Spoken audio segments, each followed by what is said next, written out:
Hi guys, Peter Dingle here with the last part 4 of the SIBO Solutions Program. I have given you so much information, more than virtually everybody else out there knows. And we've put together this program so that it's trying to take into account almost every single factor and looking at the big picture, which I'll run through in a moment. However, it's a few things that are critical. One, everyone and every condition is different. So what you want to do, what you need to do is understand that while I've given you some studies are done on averages. So if they've got 100 people, 70% improve, 70% improvement, that may mean somebody has 100% and somebody has 1%. So that's why I've put so many factors into this, because there is no magic bullet. There is no one single thing you can do. And what you do may work for you really well and not for the next person and for the next person. And that's a big problem I have with public information. That's why I've got this program, which covers all bases.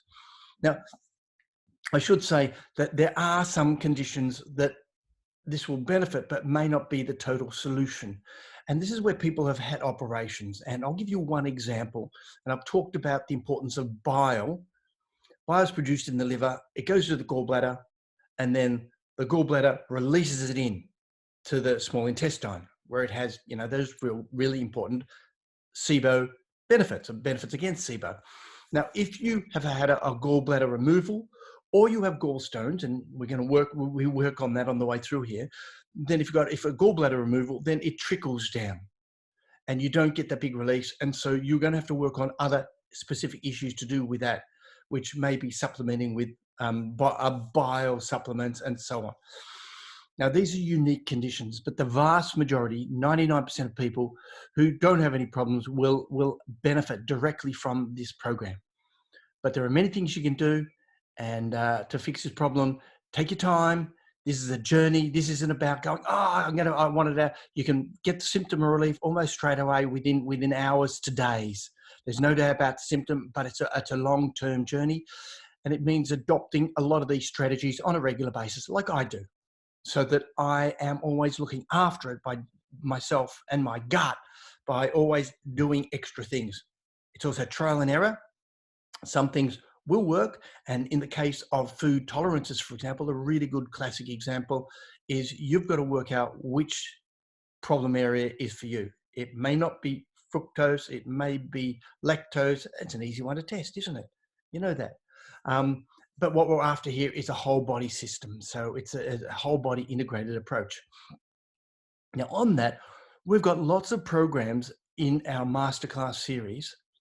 So in our membership, these are either individual or in our masterclass series or in our membership. And these are ones which are really be beneficial. There's more in there and there's going to be more in there. But these are really worthwhile. You would have heard me mention them because if you've got SIBO, you've probably got a reflux situation. Go into more depth into that. If you've got SIBO, you've probably dysbiosis, and look into that. I mentioned the role of toxic chemicals in causing problems, dangerous beauty, and so on and so on and so on. There is so much information in here, and we're just trying to provide it to you so you can look at every single angle to make sure you covered all bases. Now, here is my, I'll move my photograph across that down from at the moment out here, and I'll move back up later. This is a model I built specifically for you guys, SIBO. And it's pretty simple if you understand everything I've said to you, but complex in that there are so many component parts. I can only include a few. Now, the obvious one up here is the mouth, which is where we start. And here we've got the issues of digestion, amylase, which breaks down carbohydrates, and microbial control, and oral hygiene, which we've talked about. All of these things we've talked about. In the stomach, then we've got the acid production, which is a barrier, acts as a barrier to the microorganisms. And then you've got your digestion with hydrochloric pepsin. Then you've got your small intestine, and all these issues we've discussed multiple times already. And it's an alkaline environment in your small intestine. And this is where most of your absorption of nutrients occurs. So you get digestion and absorption. That's why when fermentation goes underway, it upsets your nutrient balance. So you're, as I highlighted in the first seminar, probably nutrient depleted and need to look at exaggerating your intake of nutrients as much as possible, bearing in mind that it's a trial and error and you need to see. Microbial control, then I got our gallbladder, liver, and pancreas. These are the accessory organs to the small intestine in particular, and absolutely critical for microbial control through bile, through the sodium bicarb, and microbial control through into the small intestine, and of course in the pancreas, your enzymes, which break down fats, proteins, and carbohydrates. So for all that to work, it needs to have the right pH. And in a large intestine, it becomes acidic, and where the fermentation occurs where it's supposed to occur, and you've got the microbial diversity where you're supposed to have the microbial diversity, and of course microbial control as a result. And so then we look at the other parts down the bottom here, and what we're trying to achieve is literally, as I move the picture up, what we're trying to achieve here is, first of all, homeostasis. We're trying to bring the body back into its natural state of balance. So we've got all the metabolism working well. We've got all of your hormones, your nervous system, your respiratory system, everything functioning properly. And to do that, we need to focus on nutrition, and of course, healthy lifestyle habits.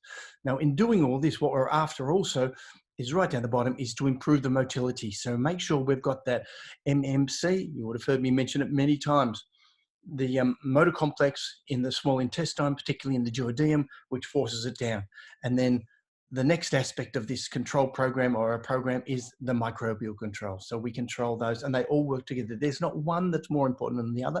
They all work together. So when we get microbial control, and it can improve motility. When we get motility, it can improve microbial control. When we get homeostasis, our balance back, all this can improve as well.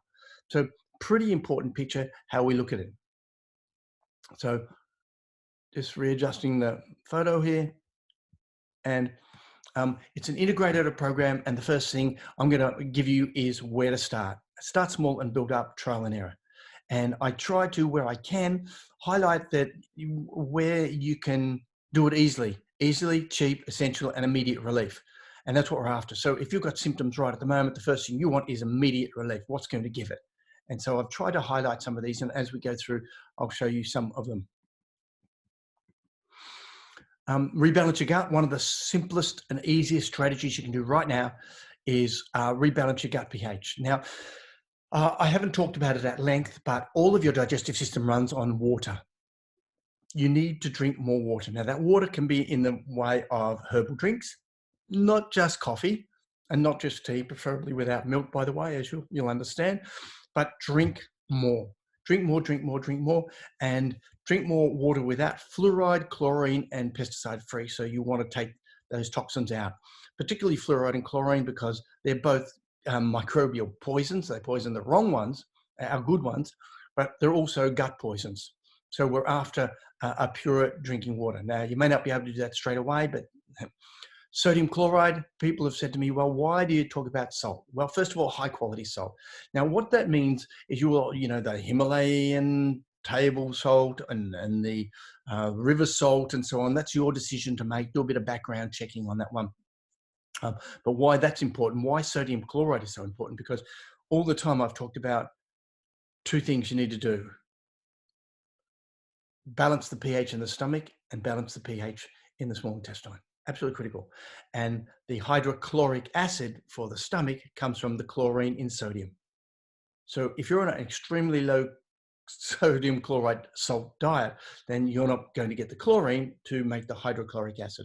The sodium goes to make the sodium bicarbonate in your pancreas to inject into the small intestine, so you need salt. So there is no doubt about it. Now, it's not overdoing it. It's not, putting your salt on everything, but it's just a common sense approach to it. And if you think, hold on, that's probably going to raise my blood pressure. Well, not if you're drinking more water, and not if you've got the balanced nutritional diet that I talk about.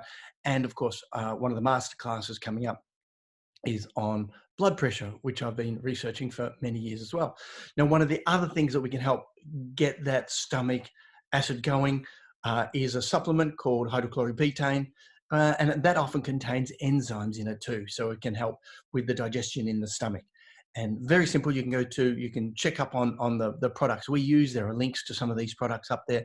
Otherwise, a good chemist can provide them, or online. And these are pretty simple steps that you can get underway. In terms of the drinking water, we have as far as I'm concerned, the best drinking water facility, cheap, easy, and 99% effective for fluoride, chlorine, pesticides, and so on. But then it comes to the old remedies, and vinegar is one of those. And you've always been told, how many people have told you? Now, there are some people who react to vinegar, so ignore this, okay? Ignore. But if you can tolerate the vinegar, if you and some people even like the taste. I don't like the taste, but I take it. And the critical thing about vinegar is have it with a meal. Have it with a meal.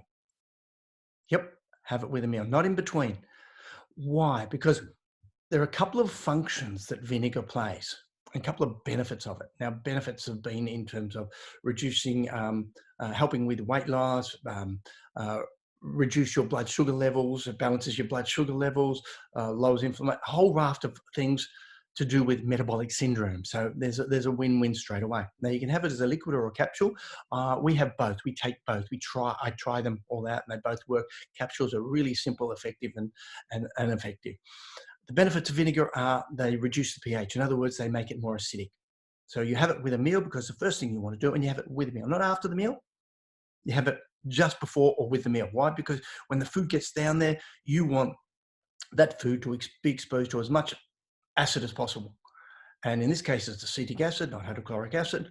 And of course, because you're having raw foods, you're having more acid because you've got more raw acid in your raw foods. But this one enables your pH, your body's production of hydrochloric acid to be relaxed a bit, and it doesn't have to get straight on top of it. You've had a meal, it gets in there while you're having the meal, so it has a benefit directly. It's linked with mucosal lining, so the integrity of your gut. It's anti-helicobacter. It's anti-inflammatory. It's also antioxidant, by the way, and it has pre and probiotic properties, which will benefit in the large intestine in particular. So lots and lots. How do you do it? Well, 10 mils of apple cider vinegar. That's not much, just an inch to a little bit in 30 to 40 mils of water directly with a meal, 2 to 3 times a day with a meal, or a capsule, as I said. And the whole idea is that from our perspective, it has lots and lots of benefits, but the main one is it enables your pH of your stomach. So instantly, if we can get the pH, and apple cider vinegar, the pH is around about 2. So if you're going to get that pH of 2 in there, instantly it's going to start doing the work straight away. And when it starts going through into your small intestine, it sends a signal onto it to say, okay, alkalize, alkalize, alkalize. Because remember, it's the pH in the stomach as it squirts through, which turns on literally the anti-sibo effects in the small intestine. Then we've got sodium bicarb. Now that's a totally different situation. And some people, and I'll get back to how to take it, but it alkalizes the digestive tract, which is what you don't want with a meal. Okay, so you don't take it with a meal, but you do it, as I've listed down the bottom, first thing in the morning before you wake up. So I wake up first thing in the morning. I'm talking 5 o'clock in the morning at the moment. So I'll get half a teaspoon, quarter of a teaspoon, third of a teaspoon of sodium bicarb. And I do this every second day. Sometimes I do it every day of the week. And other times I don't have sibo, but it has lots of other benefits in there. It's great because you have it as a liquid mix first thing in the morning when your stomach is empty. It goes through basically what's a freeway, a liquid freeway, because your stomach doesn't want to hold on to water and go through the process of digestion, because there's nothing to digest. So it sees it as water. It says, okay, great, I'll pass it straight through, and it goes straight through in your small intestine, starting almost instantly. So what it's doing is alkalizing the digestive tract. So it's starting to set up an alkaline environment, and the pH of sodium bicarb is around about 8. So it's quite alkaline, and some people have used it a little bit more, a little bit less. they've used it. If they've fasted for a day, they've actually done it. Or some people have woken up at 3 a.m, well away from a meal, many hours away from a meal, 6, 7 hours, and had it, and then later on. So different people have reported different benefits and different uses of it, okay? Now, it also has another benefit for SIBO. Remember, I talked about the problems with thinking and concentration and focus, the mental health issues associated with it, which can be a serious problem for serious SIBO. And that's primarily caused by the acidosis in the blood and something called D-lactate. And in this case, sodium bicarb can be an almost instant benefit in alkalizing the blood, which has lots of other benefits. You'll know I've talked about it. So it helps alkalize your mouth. It's one of the ways that you can achieve it. By the way, if they give to racehorses, the racehorses run better and faster. And it's illegal to do with racehorses, but you can have this. And again, trial and error. So here you go. And keep it away from meals. It also has anti-inflammatory properties. And as I've also mentioned a couple of times already, it can be used as a mouthwash during the day, but as a mouthwash and spit out, because it alkalizes the mouth. How do we improve digestion? Raw foods, raw foods, raw foods. And my favorite is always smoothies. And I make smoothies virtually every day. And raw foods have a higher acidic content, so they're more acid. So when they go into the stomach, they go, oh, this is acidic. They've got full of digestive enzymes, because all foods come with their own digestive enzymes. So if you have an apple, it can actually digest itself. And so when you crunch it up and chew it, and you make sure you chew slowly and you chew foods thoroughly, by the time they get, or you put them in a smoothie. And by the time they get in the stomach, they go, wow, your stomach says, thank you very much. This is so easy. It's all in this mixed up chyme already. So the hydrochloric acid that's injected in, or with the vinegar, or with the hydrochloric betaine, says already, thank you. I actually don't take those when I have raw food, when I have a smoothie. But you can get the idea that they're so much easier to digest, and for your digestive processes to work on raw foods in the form of smoothies. But I have 3 meals a day, primarily raw or almost totally raw, and then I'll have a cooked meal later at night. And in winter, that might change a little bit, okay? Probiotics are digestive enzymes, absolutely. And the idea of digestive enzymes is, if you get the right type, they can do some of the digestion of the proteins in the stomach, because you've got it. And you can get some, as I highlighted earlier, some betaine hydrochlorate acid, and that has digestive enzymes in it. There are various mixtures you can get. And then we go on to probiotics and symbiotics, and again, can give you easy, essential, and immediate relief. And what we're looking there is your lactic acid bacteria, bifidobacterium, and the fungi called Saccharomyces boulardii. And these are the main ones that have been shown up, as I've shown you in the studies, that you can take. And you can take them before, during, after a meal. Some people have different results. The studies seem to say that it doesn't really matter. When it comes to diet and lifestyle, essential, that stuff essential and immediate. We need to change our eating programs, and you already have, probably because of your SIBO. But unfortunately, some people have gone to the extreme, and they're virtually not eating, and they're starving to death, and they're in a state of malnutrition. So we have to alter that and change that. First of all, keep a food diary. Get a book, any pad, anything you can, lots of pads, and just write down what you eat, the day, the time, what you eat.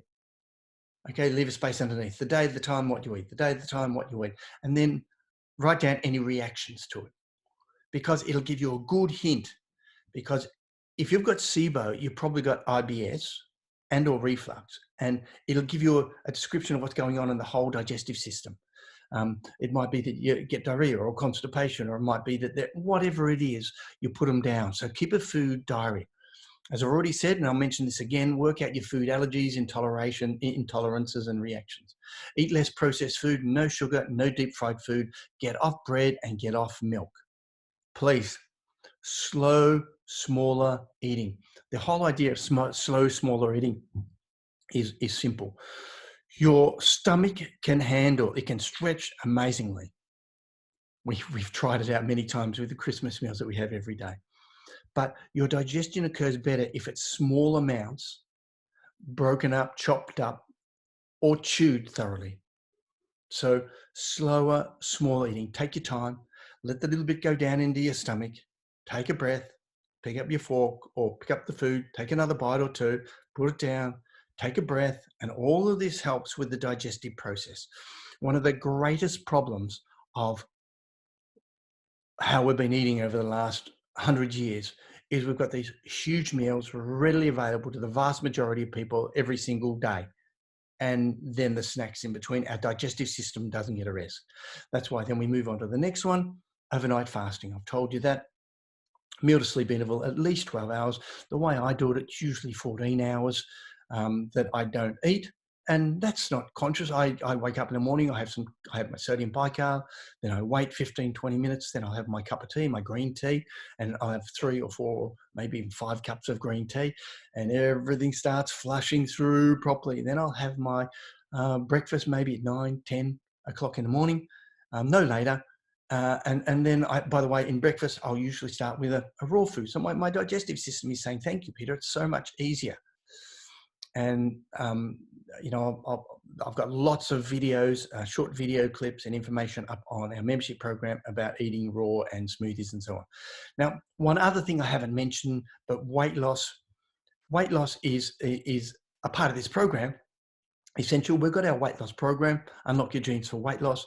Please, if you are a member, check it out because it'll give you extra hints that you can help with losing weight. And by the way, the program I'm talking about right now will help you lose weight as well. Now, if weight loss isn't an issue and you need to keep it on, well, there are some other things we'll advise later on. But at the moment, if you're overweight, that is a contributing factor to SIBO, so we want to lose it. Get on our weight loss program. Lots of herbs. I've added a few extra ones in here, but aloe vera is easy, it's cheap and effective. We order ours. We've got the list of our products up there. We'll have that list of our products that we use up there, but you can go into a chemist and get a good brand aloe vera. Make sure there's no sugar added or artificial flavors or colors or sweeteners added to it. Please make sure. And this is essential, easy, and immediate relief. It has antimicrobial properties, aloe vera, but it is also very soothing to the esophageal, the esophagus. So in the case of reflux and what's called LPR, and inflammation of the esophagus, it's going to be a benefit there. Curcumin, a turmeric mix with lots of additives. The best one I found is Metabuzz. That's on our site, and we take that every single day. Ginger, peppermint. So they are great, easy, immediate relief. Now you can have these, you can rub them on as an essential oil, you can have them as a tea, you can speak to, maybe put it into a herbal mix if you know someone who does herbs. Mastic gum is one, I haven't seen any research on SIBO, but it's incredibly effective. And there's a group over in Nowra in New South Wales that has mastic gum. And you can go get online, or we'll have the link up on our site as well. And mastic gum is fantastic. It's antimicrobial, lots of property, anti-inflammatory, has antioxidant properties, and it's one of the original gut healing remedies, thousands of years old. I think Hippocrates mentions it 2,000 years ago, and very, very effective on gut. So I recommend that one.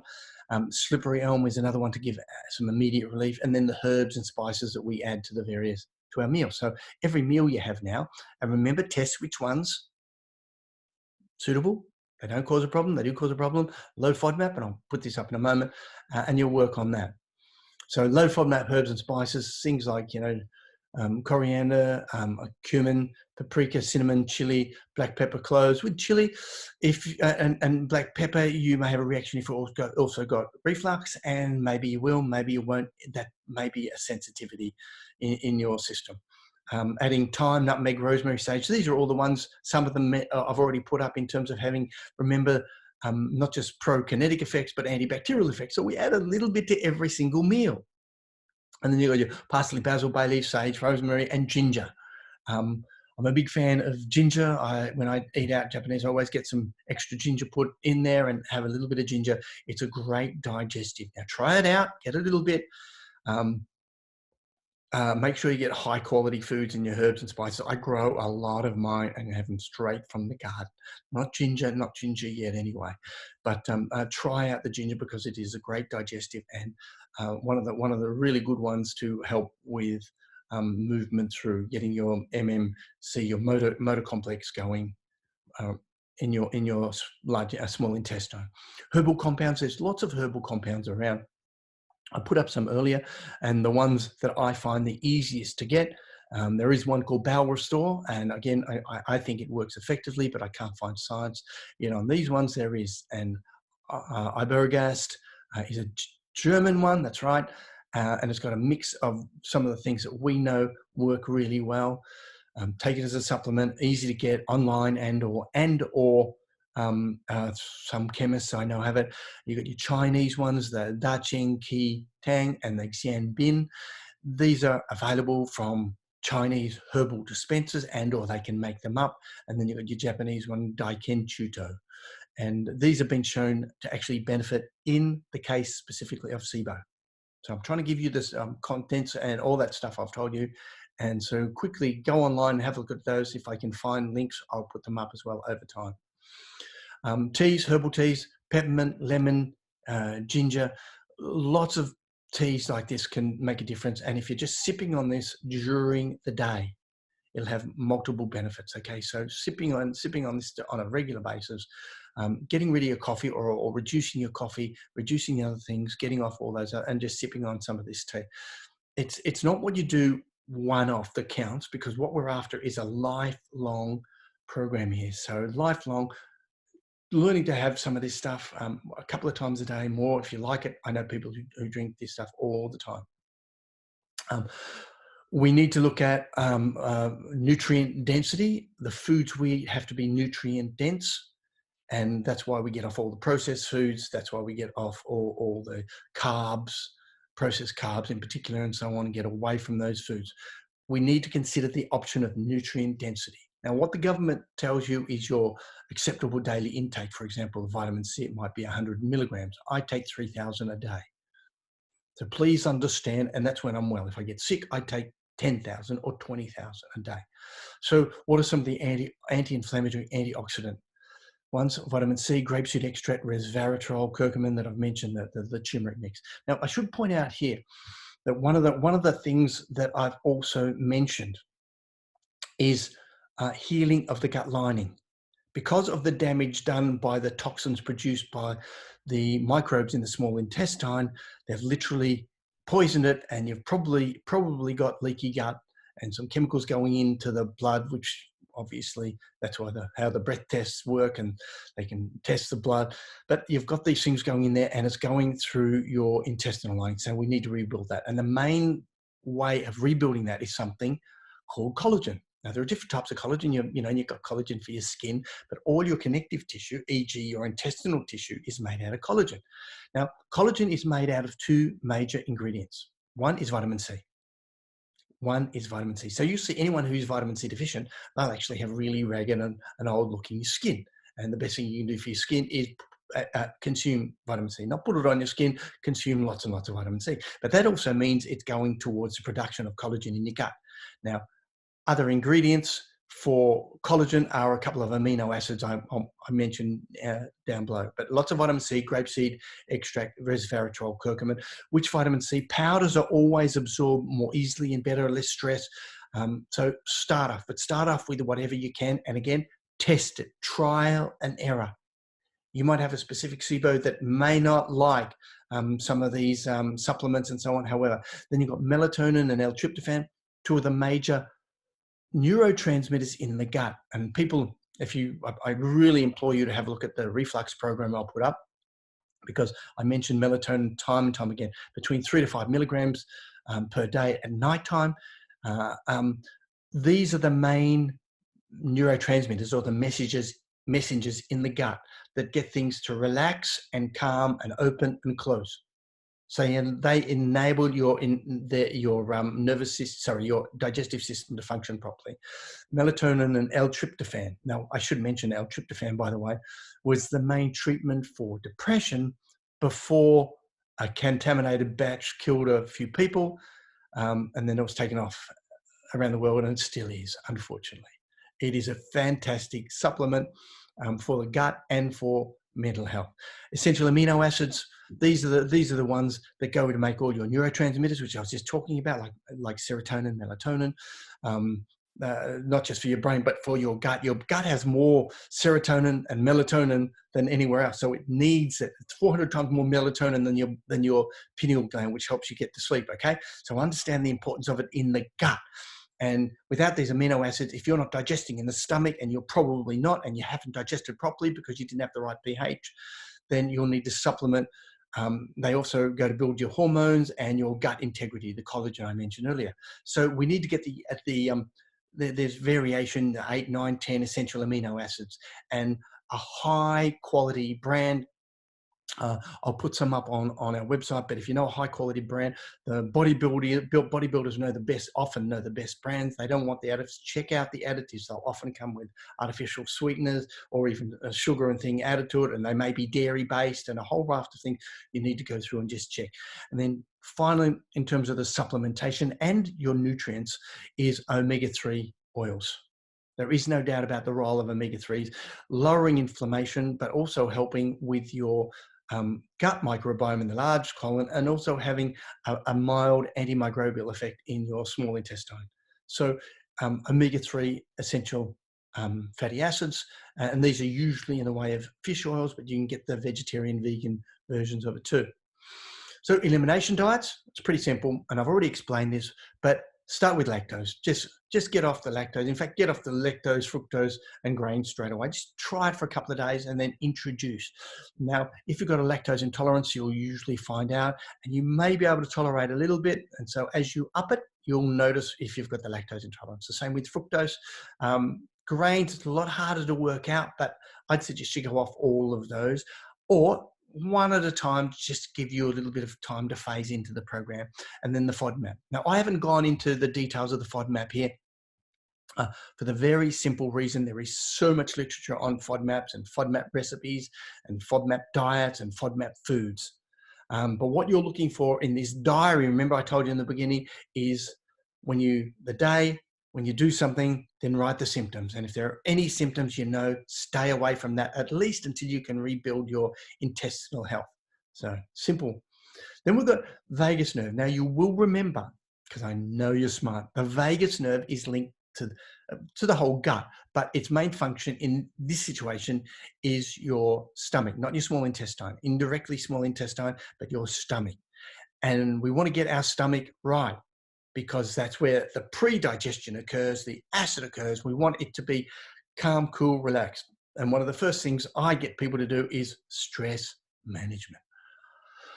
Take some deep breaths, be a bit more calm. And some people say they run on stress, yeah, and they also run going to the toilet a lot, and they've run because they've got a lot of pain in the gut, and they run because they're not digesting, and they've got reflux. Stress is a major player in gut issues.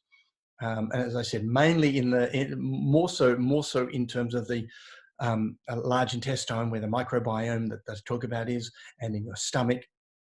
But they have an impact on your sibo. So stress management is important. Whichever way you take to find that stress management is up to you, but critical. Acupuncture has been shown to work on stress management and in terms of reflux. Nutritional strategies, I've already talked about, that will help with stress. TENS machines, which are machines that can help relieve pain and do other things, they've been shown to be effective, and you can actually put them on your gut area and can create some stimulation down there. I'm a big fan of diaphragm breathing. One, it's alkalizing for your body, because one of the ways of getting acid out, as you'd be aware, because you're just doing all these tests, is by breathing it out. And that's the carbonic acid, carbon dioxide being released. But I'm a big fan of the Wim Hof technique. And that's laying on your back and doing these repeated big diaphragm breathing. There's other techniques out there, but the Wim Hof technique has been shown to have lots and lots of benefits, been well researched, not in terms of SIBO, but I can tell you right now, it's great, has a great prokinetic effect, because if you're laying on your back and you're doing this 3 times, 30 times each, then you start to get movement going through your system, and that starts right through from your small intestine. Don't do it straight after a meal, okay? And then you've got your yoga exercises for vagal tone. So again, working on your vagus nerve, but also it works through the whole system. Lifestyle factors, regular exercise, not too much. Now, too much isn't 20 minutes. No, too much is hours a day. Okay. I go for a walk on a good day. I'll go for a couple of hours walk a day, and then I'll do my gym workout for 10 or 15 minutes, half an hour, something like that. Essential because it's only through, I liken exercise to a milkshake. Everything in your body, all the cells and all the organs get shaken up when you do the exercise. So really, really important to get that regular exercise. Osteopathy and chiropractic, essential and easy. Again, so easy. And you can actually find osteopaths and chiropractors who specifically work on your visceral tissues, in other words, your organs. And they have specific massage techniques and so on to help with that. And both the chiropractic place I go to and osteopathic, I visit both, have great techniques for helping move things through your digestive tract. Now, that also comes down to simple things like a massage too. Massage is really simple. It's a simple way that may give you some relief. Meal size and timing, I've talked about that already. Slow eating, I've talked about that. Breathing, not just the Wim Hof technique, but deep breathing. Take your time, half a dozen times a day, and just breathe deeply. Try it during a meal, try it after a meal. It's some of the simplest processes, and it may be a 5% or a 1% factor, but it may also make a big difference when you add all these on. Meditation, I'm a big believer in meditation, and meditation doesn't mean sitting cross-legged on the floor, shaving your head and go, Om. It just means finding the time and peace to actually get all the busyness out of your head. Hypnosis, I'll be putting up a hypnosis for the gut, but hypnosis is a great strategy for stress and for calm and for lots of other conditions. Weight loss that can link into this. Lack of activity, poor eating habits can all come back to hypnosis. Weight loss I've already talked about, and good sleep hygiene. We've got some information up on our membership site about sleep hygiene. It's in the form of a report we've got up there about some work I did years ago and the benefits of sleep hygiene. All this comes back. You find people who have SIBO and reflux and IBS have poorer sleep habits and sleep hygiene. So this is about reversing all of these conditions at the same time. So what are some of the comments? Well, I've given you a program, but some people have just had some really simple benefits from really simple strategies. These are some direct comments from a site on SIBO. I didn't put the person's name up there. And I put comments up regularly to help people guide them. But intermittent fasting changed my life. That was a comment someone made. Now, intermittent fasting is usually something like having a day or two off, where they have just liquids and so on, and then 5 days of food or 1 day of off. And so there are different forms of intermittent fasting. And nearly all the research on intermittent fasting shows benefits in lots of areas. Another one, cured. I don't know if it's cured, but it doesn't hurt anymore. And it was a raw vegan diet. Now, I'm not a big fan on a raw vegan diet. A raw diet, yes, and not totally, but more vegetables, absolutely, absolutely. Nuts, seeds, herbs, spices, all those things, absolutely. But again, measuring what you can take and not because of your intolerances and reactions you might have. This is someone who had a berberine complex. You may remember I put berberine up as one of the herbs, and then did a vegan FODMAP diet. And probiotics, and been 2 weeks and the gassiness and burps are almost non-existent.